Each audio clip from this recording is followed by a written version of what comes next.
तो दोस्तों, क्या आपने कभी सोचा है कि दुनिया की सबसे बड़ी मुसीबत क्या हो सकती है? क्या वो गरीबी है, ईर्ष्या है, धोखा है, या कोई ऐसी चीज जो इंसान की आत्मा को अंदर से खोखला कर दे? हर इंसान अपने जीवन में किसी ना किसी संघर्ष में है। किसी की दुनिया औलाद की जरूरत में जल रही है, तो किसी को वारिस मिल गए लेकिन उनके दिल खोटे हैं। कोई ईर्ष्या की आग में सुलग रहा है और किसी को अपने किए ही कर्म सजा दे रहे हैं। लेकिन सबसे अजीब बात यह है कि हर इंसान यही सोचता है कि उसका दुख सबसे बड़ा है। तो कहानियों के जरिए हम उन सब बातों को भी समझ सकते हैं जो हम अपनी जिंदगी में कभी महसूस नहीं करते। इसलिए हम आपके लिए एक ऐसी कहानी लेकर आए हैं जो आपकी सोच को हिलाकर रख देगी और जिंदगी भर आपको याद रहेगी। तो कहानी को अंत तक जरूर सुनें, क्योंकि आधा अधूरा ज्ञान भी खतरनाक हो सकता है। तो चलिए शुरू करते हैं। आज से कई 100 साल पहले एक कस्बे की तंग गलियों में एक बूढ़ा साधु घूमा करता था, जिसने अपनी जिंदगी लोगों की भलाई और उनकी खुशी के लिए लगा दी थी। हाथ में एक लकड़ी की लाठी लिए वो साधु गांव-गांव भटकता और ऐसी बातें बताता जो लोगों का जीवन बदल देती। एक बार अपने सफर में एक ऐसे गांव में पहुंचा जहां लोग लालच और दुखों की बेड़ियों में जकड़े थे। उनके चेहरों पर उदासी की परछाइयां थी। साधु ने उनकी ये हालत देखी तो उनके दुख दूर करने का फैसला किया। गांव के बाहर एक नदी किनारे उसने अपना डेरा डाल लिया और उसने ठान लिया कि वो इन लोगों के दुख दूर करने के लिए एक अनोखा बाजार लगाएगा। जब उसने गांव के चौक में अपना सुखों का बाजार खोला तो पहले पहल उसके पास कोई नहीं आया। हर शख्स यही समझता था कि उसकी परेशानी का कोई हल नहीं है और वो दुखों से कभी नहीं निकल सकता। एक शाम साधु अपने बाजार के सामने खड़ा हो गया और जोर से बोला, ओ ईश्वर के बच्चों, यहां आओ। जो अपने आप को अभागा समझते हैं, बिना कीमत के अपना सुख ले जाओ। अगर ईश्वर एक रास्ता बंद करता है तो 1000 रास्ते खोल देता है। आजमा कर देखो, तुम्हारा कुछ नहीं बिगड़ेगा। फकीर की ये बात सुनकर 7 ऐसे लोग जो मुश्किलों से घिरे हुए थे बाजार की ओर बढ़ने लगे। उनमें से हर एक को यही लग रहा था कि उसकी मुश्किल सबसे बड़ी है और वो दुनिया का सबसे बदकिस्मत इंसान है। फकीर ने उन 7 लोगों को बाजार के अंदर आने के लिए कहा और दरवाजा बंद करके एक तरफ बिठा दिया। उन्हें जड़ी बूटियों से बना एक काढ़ा पिलाया और बाद में उसने उन्हें बड़े धैर्य से कहा, अपना अपना दुख बताओ और बाकी सब उसकी बात गौर से सुनो। पहले आदमी ने अपनी कहानी शुरू की।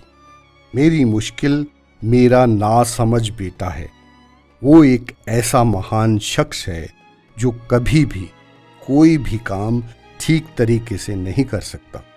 कभी खाना गिरा देता है, कभी किसी का नुकसान कर देता है, जिसकी भरपाई बाद में मुझे ही करनी पड़ती है। घर में सारा दिन तोड़ फोड़ मचाता रहता है। इतना ही नहीं, कभी कभी हमारे मुर्गियों के पिंजरे का दरवाजा ही खुला छोड़ देता है और जब मैं उस पर गुस्सा करता हूं तो वो रोने लगता है और मुझसे माफी मांगता है और वादा करता है कि आगे से ऐसा नहीं होगा। उसके आंसू देखकर मेरा दिल पसिज जाता है और मैं उसे माफ कर देता हूं। लेकिन ये सिलसिला कभी खत्म नहीं होता।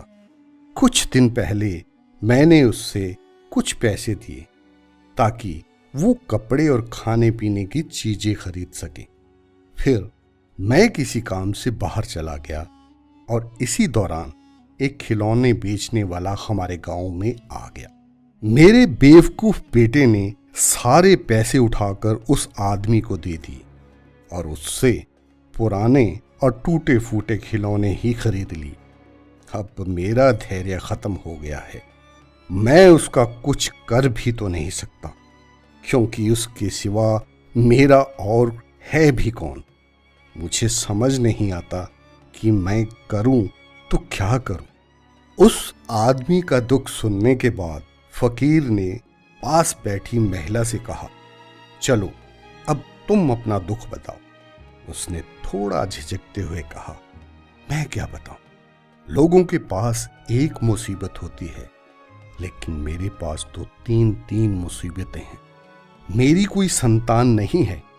मेरे देवर और उसकी पत्नी की कुछ साल पहले किसी दुर्घटना में मृत्यु हो गई और वो मेरे लिए ये 3 मुसीबतें छोड़कर चले गए। दुर्भाग्य से कुछ साल बाद मेरे पति की भी किसी बीमारी के चलते मौत हो गई। मेरी माँ मुझसे कहती है कि तू खुद तो निसंतान है, इसलिए तेरी जिंदगी मुश्किल में गुजरेगी, क्योंकि तू अकेले इन सभी को कैसे पालेगी और अपना गुजारा कैसे करेगी।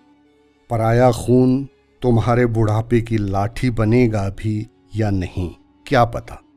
अब मेरे पास अपने पति की विरासत में एक छोटा सा खेत है और मुझे उसमें खेतीबाड़ी के लिए कोई अपना चाहिए था, लेकिन मैं इस दुनिया में अकेली हूं। अब तुम बताओ, अगर मैं दुखी ना हूं तो क्या करूं? वो मेरे बुढ़ापे का सहारा तो बन नहीं सकते, उल्टा मेरे सर पर ही बोझ बनकर बैठे हैं। उसकी बात सुनकर फकीर ने दुख भरे अंदाज में अपना सिर हिलाया और तीसरे शख्स की ओर इशारा करते हुए कहा, तुम इस उम्र में किस दुख में हो? वो तीसरा व्यक्ति, जो उम्र में बूढ़ा और बहुत कमजोर था, कहने लगा, मेरी मुसीबत मेरे अंदर का लालच और जलन है। मैं रब का सबसे ज्यादा परेशान बंदा हूं। मेरा काम दूसरों की चीजों को देखकर जलन महसूस करना है। मैं तब तक खुश नहीं होता जब तक किसी के नुकसान की खबर ना सुन लूं। मुझसे किसी की खुशी बर्दाश्त नहीं होती। मैंने कई बार इससे छुटकारा पाने की कोशिश की, लेकिन हर बार नाकाम रहा और मैं अकेला और मुर्दा सा जीवन जी रहा हूँ। रब ने मुझे दौलत दी है, लेकिन मैं खुशी महसूस नहीं करता।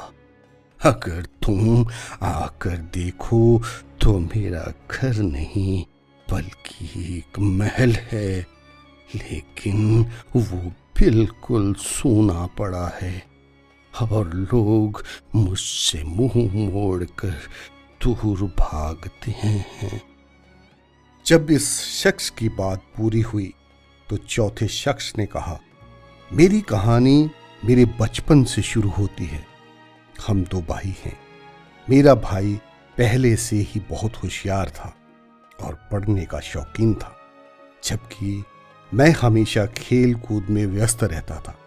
मेरा भाई सेहत में कमजोर था और मैं बहुत ताकतवर था। मुझे अपने मजबूत शरीर पर बहुत नाज था। मैंने पढ़ाई को नजरअंदाज कर दिया और आसान रास्ता चुना। मैंने अपनी शारीरिक ताकत और मजबूत शरीर का इस्तेमाल किया और पैसा इकट्ठा करने लगा। मैं ताकतवर लोगों से लड़ता और हमेशा जीत जाता। इस तरह मुझे इनाम में रकम मिलती। लोग मेरी लड़ाई पर शर्तें लगाते, कोई मुझ पर पैसों के दांव लगाता तो कोई अपने जानवर का और कोई तो अपनी जायदाद का। मैं हमेशा जीतता रहा और सोचता रहा कि मेरा भाई कितना बेवकूफ है जो अपना वक्त खराब कर रहा है। लेकिन अफसोस, ये शरीर की ताकत तो अस्थाई थी। मैं ऐसा बीमार पड़ा कि ना ताकत रही ना ही पैसा। मेरा भाई अब एक विद्वान है और उसका ज्ञान कभी खत्म नहीं होता। वो अपने आसपास के लोगों के लिए प्रेरणा है। लोग उसकी इज्जत करते हैं। जब भी मैं उसे देखता हूँ तो महसूस करता हूँ कि मेरी कोई कदर नहीं और ना ही कोई फायदा। जब मैं अपने भाई के आसपास लोगों को सम्मान से खड़ा देखता हूँ तो गम के बादल मुझ पर अपना साया कर लेते हैं। मेरा ईश्वर जानता है कि मैं उससे ईर्ष्या नहीं रखता, लेकिन अंदर ही अंदर अफसोस रहता है। अब पांचवा शख्स बहुत ज्यादा गमगीन नजर आ रहा था। वो कमजोर सी आवाज में बोला, मेरी मुसीबत ये है कि मैं पर्देदारी नहीं सीख सका। मैंने हमेशा दूसरों पर हद से ज्यादा भरोसा किया और हमेशा नुकसान उठाया। मैं लाख कोशिश करता हूं लेकिन दूसरों से अपनी बात छिपा नहीं पाता। मैं एक गरीब मछुआरा हूं। मेरी नाव टूटी फूटी हालत में है और जाल भी फटा हुआ। मेरे साथ जो दूसरे मछुआरे थे, मेरी वजह से उनकी किस्मत बदल गई, क्योंकि मैं हमेशा उन्हें अपना राज बता देता था कि ज्यादा मछलियां कहाँ मिलेंगी। उनकी नाव और जाल मुझसे मजबूत और बेहतर थे। वे हमेशा मेरी बताई हुई बात का फायदा उठाते। मेरे सारे साथी तो खुशहाल हो गए, लेकिन उनमें से किसी ने भी मेरी ओर देखा तक नहीं। आज मैं अकेला हूं, गरीब हूं, कोई भी मेरी मदद करने के लिए तैयार नहीं। मैं इस दुनिया का सबसे ज्यादा दुखी इंसान हूं। फिर फकीर की नजर एक नौजवान पर पड़ी। फकीर ने उसकी ओर मुस्कुराते हुए कहा, तू तो अभी जवान है, तुझे भला क्या दुख है। वो सब लोगों की ओर देखकर घबराते हुए बोला, दरअसल मैं अंधेरे से बहुत डरता हूँ। एक दिन मेरे पिताजी ने मुझे बुलाया और रात के समय किसी काम के लिए जाने के लिए कहा। मैंने जवाब दिया, पिताजी, वो जगह तो बहुत दूर है और चारों ओर अंधेरा छाया हुआ है। पिताजी ने मुझसे कहा, क्या तू अंधेरे से डरता है? मैं शर्मिंदा सा हो गया और जवाब दिया, नहीं नहीं, मैं किसी चीज की परवाह नहीं करता। मैं अभी गया और अभी आया। मैंने खाना खाया और चल पड़ा, लेकिन जैसे ही मैं घर के दरवाजे से बाहर निकला, चारों ओर अंधेरा था। मुझे अपने कदमों की आवाज के सिवा कुछ सुनाई नहीं दिया। अंधेरे का डर मेरे दिल में बढ़ने लगा और उसी डर ने मुझे अपने काबू में कर लिया। मैंने तुरंत अपने आप से कहा, नहीं, मैं ये नहीं कर सकता। इसलिए मैं घर के बगीचे में उस रोशनी के नीचे जा बैठा जो पिताजी ने दरवाजे के पास जलाई थी। अब मैं परेशान था और वहीं बैठकर सोचने लगा। 1 घंटा बीत गया। फिर मेरे दिमाग में एक तरकीब आई जिसे सोचकर मुझे कुछ तसल्ली हुई। मैंने अपने कपड़े फाड़ लिए, वहीं बैठे बैठे पैसे झाड़ियों में छिपा दिए, चेहरा मिट्टी से गंदा कर लिया और डर में चीखने लगा, शोर मचाने लगा, बचाओ बचाओ, चोरों ने मुझे लूट लिया। उन्होंने मुझे मारा, मेरे पैसे भी ले गए। मेरी चीखें सुनकर पिताजी और बाकी परिवार वाले मेरे पास आए और मुझे दिलासा देने लगे। ये देखकर मैं और तेज चीखने लगा। लेकिन कहानी मेरी मर्जी के मुताबिक ख़त्म नहीं हुई। हमारी एक पड़ोसी जो एक बुजुर्ग महिला थी, उसने सब कुछ खिड़की से देख लिया था। उसने मेरी हकीकत सबको बता दी। अब मेरी असलियत से पर्दा उठ चुका था। मैं शर्म से कई दिन अपने कमरे से बाहर नहीं निकला। एक रात मैंने सचमुच अपने पड़ोसी के बगीचे में चोर देखे। इस बार मैं सच बोल रहा था। मैं पिताजी के पास जाकर बताया, लेकिन उन्होंने मेरी बात पर भरोसा नहीं किया। इस बार मैं सच्चा था, लेकिन किसी ने मेरी बात पर यकीन नहीं किया। उस बुजुर्ग का घर लुट गया। मेरे झूठ बोलने का नतीजा ये निकला कि अब कोई मेरी बात पर यकीन नहीं करता। मैं उदास हूँ क्योंकि लोग ये मानने को तैयार नहीं कि मैं अब झूठ बोलना छोड़ चुका। फिर सबकी नज़र आखिरी और 7वें बंदे की ओर गई। अब उसकी बारी थी। वो कुछ बोले, लेकिन वो कुछ समय चुप बैठा रहा। फकीर ने कहा, क्या तू अपना दुख हमें नहीं सुनाएगा? उस बंदे ने नीची सी नज़र डालकर कमज़ोर आवाज़ में बोला, मेरी मुसीबत तो जनाब जुल्म है। मैं एक ही समय में निर्दयी भी हूँ और निर्दोष भी हूँ। दरअसल मेरे 2 बेटे हैं। मैंने उनकी अच्छी परवरिश की, उन्हें विद्या दी और कभी उनसे कुछ नहीं छिपाया। फिर एक दिन मैंने फैसला किया कि उन्हें उनकी रोज़मर्रा की ज़िंदगी शुरू करने के लिए कुछ रकम दे दूं। मैंने उनके बीच बराबरी रखी, किसी को एक दूसरे से ज़्यादा अहमियत नहीं दी। और जो मेरा छोटा बेटा है, वो मेरे दिल के बहुत करीब है। वो नरम दिल, मेहरबान, मीठा बोलने वाला और खुश मिजाज है। लेकिन मैंने कभी उसके साथ अपनी मोहब्बत का इजहार नहीं किया। मैं सोचता था कि कहीं बड़ा बेटा इस बात को दिल पर ना ले ले। जब मैंने पैसों की तकसीम का इरादा किया तो मैंने देखा कि बड़ा भाई छोटे के कान में चुगलियां कर रहा।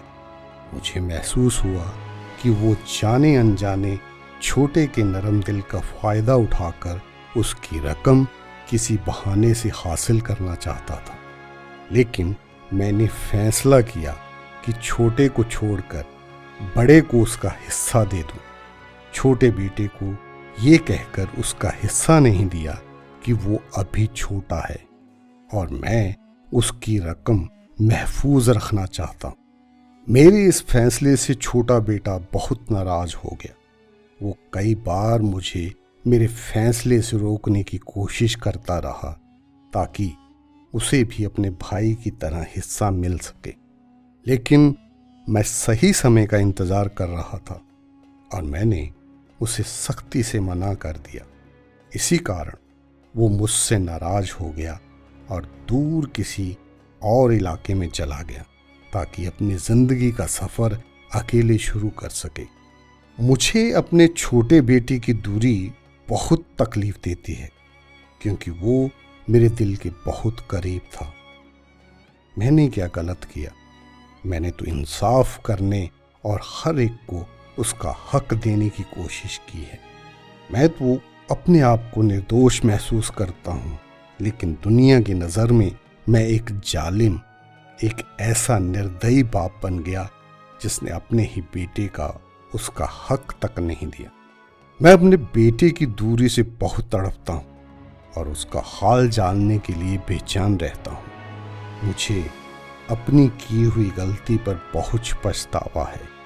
कई बार मैंने लोगों और अपने दोनों बेटों के सामने सच बोलने का इरादा भी किया ताकि अपनी नीयत को साफ रख सकूं, लेकिन मुझे डर था कि कहीं मेरे बेटों के बीच दुश्मनी ना पड़ जाए। मैं चाहता था कि उनके बीच प्यार और साथ बना रहे। अपनी ये कहानी सुनाने के बाद वो शख्स फूट फूट कर रोने लगा। जब उन सातों ने अपनी अपनी दुख भरी कहानी बयान कर ली तो फकीर कहने लगा, अब मेरी बात ध्यान से सुनो। तुम सबने कहा कि तुम्हारी मुसीबत सबसे बड़ी है, लेकिन क्या तुम में से कोई अपनी मुसीबत किसी और की मुसीबत के साथ बदलना चाहता है? ये सुनकर सब हैरान होकर एक दूसरे की ओर देखने लग पड़े। फिर पहले शख्स ने कहा, ना समझ बेटा ईर्ष्या की बीमारी से बेहतर है। महिला ने कहा, भतीजे भी उस बेटे से अच्छे हो सकते हैं जो अपने ही भाई को धोखा देना चाहता हो। तीसरे ने कहा, मुझे लोगों से ईर्ष्या जरूर है, लेकिन मेरे पास विद्या है जो मेरी पूरी जिंदगी के लिए काफी है। चौथे ने कहा, मैं अनपढ़ जरूर हो सकता हूं, लेकिन मैं कभी झूठ और धोखा देने वाला नहीं बनना चाहता। पांचवें ने कहा, ठीक है, मैं अपना राज नहीं छिपा सकता, लेकिन मेरा शरीर तंदुरुस्त है, बुरी सेहत होने से ये बेहतर है। नौजवान लड़के ने कहा, मैंने बहुत बहुत झूठ बोला होगा, लेकिन मैं राज को राज रखना अच्छी तरह जानता हूं। सातवें ने कहा, मैंने अपने बेटे पर जुल्म किया, लेकिन मैं उसकी भलाई चाहता था। मेरा ज़मीर संतुष्ट और साफ है। मैं इनमें से किसी की भी मुसीबत को अपनी मुसीबत के साथ बदलना नहीं चाहता। तो इस तरह सब ने अपनी अपनी मुसीबत को अपने पास ही रखा और किसी और की मुसीबत को अपनी मुसीबत से नहीं बदला। सब ने यही फैसला किया कि वे अपनी मुसीबत को कबूल करेंगे, हकीकत का सामना करते हुए उसे रब की रजा समझकर आगे बढ़ेंगे। फिर फकीर ने पहले शख्स की ओर देखते हुए कहा, सब्र हर बीमारी की सबसे अच्छी दवा है। अगर तू सब्र कर सकता है तो खुशी खुद तेरे दरवाजे पर दस्तक देगी। अगर तेरे बेटे में समझ की कमी है तो यकीनन उसमें कुछ खूबियां भी होंगी। उन खूबियों की तलाश कर और सब्र व प्यार के साथ अपनी जिंदगी खुशहाल बना। फिर फकीर ने महिला से कहा, रब का शुक्र कर जिसने तुझे एक नहीं 3 औलाद दी हैं। उन लोगों से पूछ कर देख जिनके पास कोई भी अपना नहीं और इस दुनिया में बिल्कुल अकेले। अगर तू उनके साथ प्यार करे, उन्हें हौसला दे, तो वो तेरे अपने बेटों से ज्यादा तेरे काम में मदद करेंगे और तेरा ख्याल रखेंगे। वे तेरी मुसीबत नहीं, तेरी ताकत बन सकते हैं। फकीर ने ईर्ष्या करने वाले बुजुर्ग से कहा, तुम में से कोई भी शख्स तब तक पूरा ईमान वाला नहीं हो सकता जब तक वो अपने भाई के लिए भी वही पसंद ना करे जो अपने लिए पसंद करता है। फिर फकीर ने चौथे आदमी से कहा, दूसरों से मोहब्बत करो, अपने अंदर नर्मता लाओ, लोगों की सहायता करो और उनके लिए भी वही चाहो जो तुम अपने लिए चाहते हो। फिर तुम्हारी जिंदगी बदल जाएगी और खुशी तुम पर बरस जाएगी। फिर फकीर ने मछुआरे को समझाते हुए कहा, हम सब तेरी नाव की मरम्मत और तेरे जाल को ठीक करने में तेरी मदद करेंगे। ये बुजुर्ग जिनके पास दौलत तो है लेकिन कोई उनके पास नहीं आता, ये तेरी पैसे से मदद करेंगे। इस तरह तू भी फिर से मछलियां पकड़ना शुरू करेगा और तुझे जिंदगी की सुंदरता और मेहनत की कदर दोबारा महसूस होगी। फिर फकीर ने 2 बेटों के बाप से कहा, ना तो निर्दयी है और ना ही मजलूम। तूने अपनी समझ के मुताबिक सबसे अच्छा फैसला करने की कोशिश की।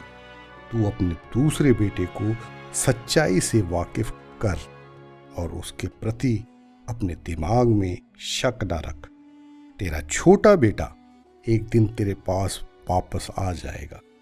कई बार खुदा हमें कसौटी में डालता है और हमें उसके हर फैसले को कबूल करना चाहिए।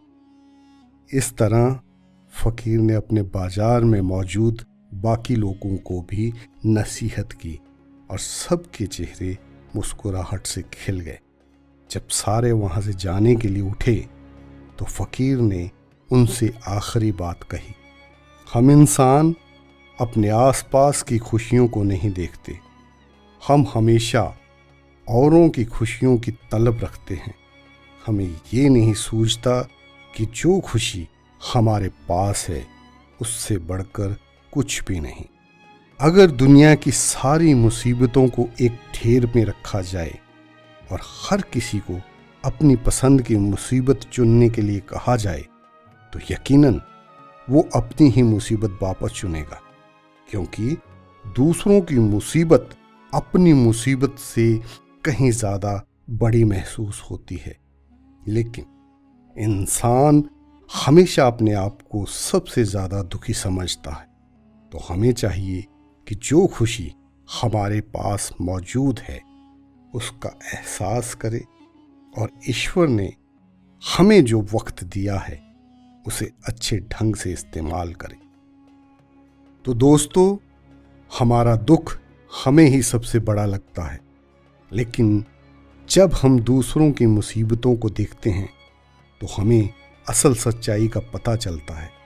ये कहानी हमें बताती है कि जीवन में हर किसी को अपना दुख सबसे भयानक लगता है, लेकिन जब वो दूसरों की मुसीबतों के बारे में जानता है तो वो अपने हालात पर शुक्रगुजार होने लगता है।